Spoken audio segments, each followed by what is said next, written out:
मैंने कहा था अल अल शाम करके और अल हिशाम शाम व्हाटएवर अल इस्लाम करके एक इस्लामिक ग्रुप था आपके इजराइल का पार्ट, जो साउदर्न इजराइल में, साउदर्न सीरिया में इजराइल के लोग गए, उन्होंने जाके उनको ठोक दिया, 13 लोग मारे थे।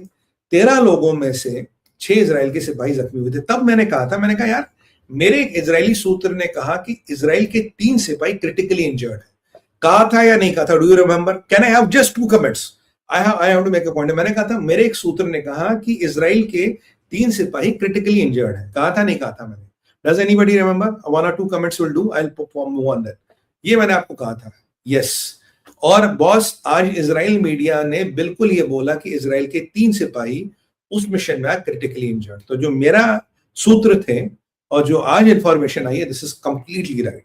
सो thank you my dear contacts, my dear friends who keep me updated, and they are brilliant people across the world. तो उनको बहुत बहुत थैंक यू बोलता। Thanks my dear friends, English में भी बोलूंगा। तो ये हुआ। अच्छा, ट्रंप को मिर्ची लगी थी। ट्रंप ने बोला नहीं बॉस, ऐसे नहीं चलेगा भाई, नेतन्याहू तुम आओ यहाँ पे आओ, हम तुमसे बात करेंगे। तो नेतन्याहू ने बोला साहब ऐसा भी तो थोड़ा बिजी हूं, महीने के एंड में आऊंगा। मैं सोच रहा था नेतन्याहू बड़े ही is a military man, he is a commando. मैं कहा बॉस, नेतन्याहू के दिमाग में something which is going into his mind and there something which he is planning. मैं कहा बॉस, कुछ ना कुछ नेतन्याहू साहब कर रहे। अब देखिए परसों, अच्छा तब बोला था कि अरे तुम्हें डिप्लोमेसी नहीं आती, ये जुलानी बेचारा इतना अच्छा टेररिस्ट है, अब ये इतना अच्छा शरीफ शायरी बन गई, स्पॉइल्ड रिलेशंस विद दिस। तुम बफर जोन में क्या करो? तुम बफर जोन से निकलो, तुम माउंट हेरमोंट पे क्या कर रहे हो? माउंट हेरमोंट से निकलो। तुम हमें इजराइल, हमें क्या करना, हमें सीरिया से अच्छे दोस्ती करनी है। Jolani is the man who can build Syria. और भाई मैंने एमबीएस से मोहम्मद बिन सलमान से पैसे लिए यार इस बात के, अरे छोड़ो यार वहां से। वो बेंजामिन बोला साहब ऐसा है, थोड़ा बिजी है, सब महीने के एंड में आएंगे। फिर पामेर में इंसिडेंट हुआ। पामेर में अगेन पहले इन्होंने कहा डेजर्ट फोर्स, फिर उन्होंने कहा आईसिस, फिर उन्होंने कहा एसएलएन। कुछ कहानी समझने, they have done a major screw up. और ये जुलानी के आल लोगों ने इनको बेचा। आई कैन प्रूव दैट, मैंने आपको कल ये प्रूव किया। अब पामेर में जाके इन्होंने 100 जगह कल बमबारी कर दी।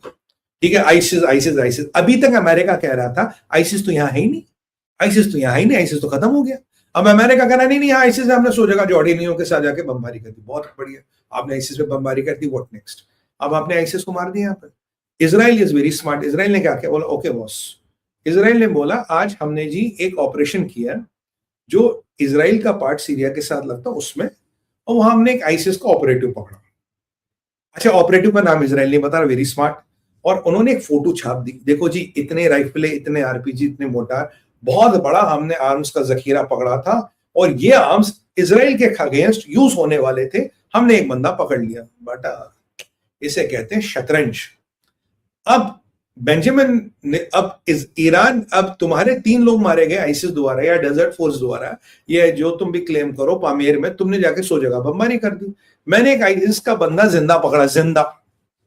इजराइल ठोकता पकड़ता नहीं, इजराइल ने पकड़ा कि उससे बयान निकलवाया होगा मैं आईसिस क्यों, मेरे इतने लोग हैं, वो ये जिंदा पकड़ लेकर ये हथियार है। तो भाई साहब ये हथियार ना मेरे अगेंस्ट यूज हो रहे थे, और पकड़ा कहां है? पकड़ा है बफर जोन में। ये वही बफर जोन है जिसको ट्रंप कह रहा था खाली कर दो, ये यूएन कंट्रोल्ड बफर जोन है, यूएन कंट्रोल्ड बफर जोन है। अभी इजराइल की टैक्स 20 मिनट्स फ्रॉम दमस्कस। इसको लेके जुलानी को फटती है कि यार अगर कल को आ गए मैं तो कुछ नहीं कर पाऊंगा। तो उसी बफर जोन में इजराइल रेड करता है और ये हथियार और आईसिस का बंदा पकड़ता है। और ये जो माउंट हेरमोन है, इजराइल इस साइड है, ये सीरियन साइड है, इजराइल साइड है, ये सीरिया का साइड है। इजराइल इस साइड पे, इजराइल यहां से सीरिया पर नजर रखता है। ट्रंप को यहां भी तकलीफ थी, बॉस ये छोड़ दो। अब इसी क्षेत्र में इन्होंने आर्म्स का जखीरा पकड़ा, आईसिस पकड़ा। अब ट्रंप क्या बोलेगा? अब ये तो वही वाली बात होगी ना, भाई तुम्हारे यहाँ आईसिस ने तुम्हें ठोका तो तुमने जाके 100 जगह बमबारी कर दी, हमने आईसिस वाले को पकड़ा, हथियार पकड़े। अब ये तो नहीं कह सकते ना तुम्हारा कुत्ता कुत्ता मेरा कुत्ता टॉमी, ये तो नहीं होता भाई, सॉरी। और मेरे पास कोई वर्ड एक्रोनियम था नहीं, ये तो नहीं। अगर तुम्हारे लिए आईसिस है, तुम जाके 100 जगह बमबारी करोगे, मैंने भी आईसिस को पकड़ा। बेंजामिन नेतन्याहू जाएंगे कहां? ट्रंप से मिले। ट्रंप ये वाला पत्ता खोलता, बफर जोन छोड़ो, माउंट हेरमोन छोड़ो, जुलानी बड़ा अच्छा आदमी है, मोहम्मद बिन सलमान ने इसकी गारंटी ली है, मुझे कम से कम 100 बिलियन, 20 बिलियन, 5 बिलियन जो भी दिए हैं, मेरे जमाई को इतना पैसा मिला, भाई छोड़ दो इसको। अब वो कहेगा साहब देखो ये हथियार पकड़े, ये बंदा है, ये इसका टेस्टिमनी है, इंटरव्यू है, इनका बहुत बड़ा हमला करना था इजराइल पे, हम कैसे छोड़ दें? तो यहाँ सीरिया की वाट लगी और मोहम्मद बिन सलमान के पैसे डूब गए। जो सीरिया पे उसने जुलानी पे पैसे लगाए थे, आधे पैसे डूब गए। क्योंकि याद कीजिए ट्रंप ने जिन कंट्रियों पे बैन किया उनमें से 19 में से 5 कंट्री के जिन पे परमानेंट बैन है, उसमें सीरिया भी है। आप समझ गए ना, उसमें सीरिया भी है। अब ट्रंप जाएंगे, बोलेंगे देखो भाई साहब Syria is of the table, ये जो सीरिया आप मुझे ना सीरिया सीरिया बोले, इसको भाई साहब साइड कर दो। यहाँ आईसिस था, मैंने आईसिस को ठोक दिया, कहानी ओवर। तो सीरिया तो साइड हो गया। अब बताओ ईरान का क्या करना है। अब याद कीजिए ट्रंप क्या कह रहा था जब 500% टैरिफ की बात हो रही थी ईरान, जब वेनेजुएला में ठोकने की बात हो रही थी ईरान को उसमें घुसाया, जब वेनेजुएला का वही टैंकर दबोच लिया जो ईरान का टैंकर था और वेनेजुएला का तेल ले रहा था, क्योंकि ट्रंप भी अपने पूरे सबूत वबूत इकट्ठा कर रहा था, देखो boss Iran Iran Iran Iran everywhere. तो बॉस ईरान की तो लगने वाली 45% इन्फ्लेशन है खमेनी साहब के यहाँ, 45%। And the economy in shamble, जो अभी वेनेजुएला के साथ तेल वेल बेचे थे वो मामला भी खत्म हो गया। और ईरान को ठोकोगे तो सऊदी भी चुपचाप बैठेंगे, बोलो ठोक। तो boss Middle East is going to heat up again. और अब नेक्स्ट प्लान होगा इनका। वैसे ईरान ने कहा हमें जवाब देंगे, हमें घंटा जवाब दोगे, लास्ट टाइम जवाब तो दिए। ये अगराची पता नहीं किस बार हम जवाब देंगे, मिसाइल चलाएंगे, हमें लास्ट टाइम भी तो चलाए थे मिसाइल। भाई तुम्हें क्या लगता है फुलझड़िया चलाने से तुम जंग जीत जाओगे, तुम्हारी तो वाट लग गई थी।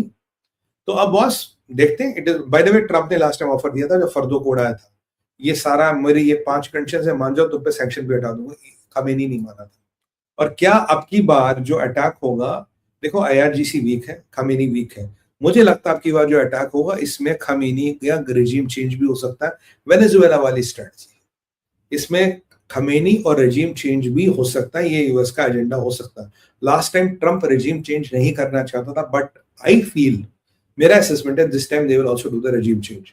शाह का बेटा तैयार है, शाह के बेटे ने अपना हिसाब किताब बना लिया है।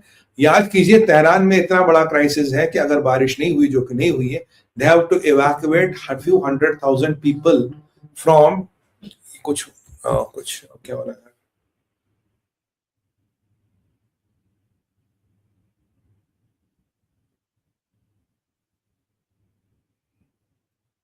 who's calling me?